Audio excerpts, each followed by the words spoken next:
অবশেষে জনসম্মুখে আনা হলো যুক্তরাষ্ট্র ও ইসরায়েলের হামলায় নিহত ইরানের সাবেক সর্বোচ্চ ধর্মীয় নেতা আয়াতুল্লাহ আলী খামেনির কফিন। চলতি বছরের ২৮ ফেব্রুয়ারি মার্কিন ইসরায়েলি বিমান হামলায় ৮৬ বছর বয়সী আয়াতুল্লাহ আলী খামেনি নিহত হন। যুদ্ধকালীন উত্তেজনার কারণে সে সময় তার দাফন স্থগিত করা হলেও চলমান সাময়িক যুদ্ধবিরতির মধ্যে শেষ বিদায়ের এই বিশাল আয়োজন করা হচ্ছে। রাজধানীর তেহরানে স্থানীয় সময় বৃহস্পতিবার দেশটির শাসক দল ও শীর্ষ আলেমদের উপস্থিতিতে সাধারণ মানুষের শ্রদ্ধা নিবেদনের জন্য এই কফিন উন্মোচন করা হয়। রয়টার্সের প্রতিবেদন বলছে, বৃহস্পতিবার রাতে তেহরানের অত্যন্ত কড়া নিরাপত্তায় একটি সংক্ষিপ্ত ধর্মীয় আচার অনুষ্ঠিত হয়। সেখানে কালো পোশাক পরিহিত হাজারো শোকার্ত মানুষের উপস্থিতিতে তার কফিনটি প্রথম জনসম্মুখে আসে। এর মধ্য দিয়ে তার দাফনের আগে দেশ জুড়ে শোক ও বিদায় অনুষ্ঠান শুরু হলো।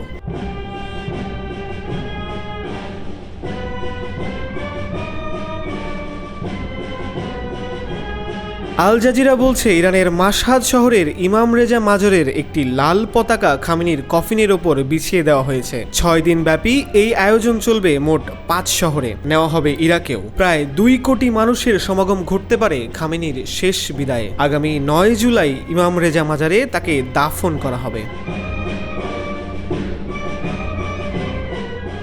এদিকে নিরাপত্তা ঝুঁকির কারণে খামেনির উত্তরসূরি ও ইরানের নতুন সর্বোচ্চ নেতা আয়াতুল্লাহ মোস্তফা খামেনি সশরীরে উপস্থিত নাও থাকতে পারেন বলে জানা গেছে।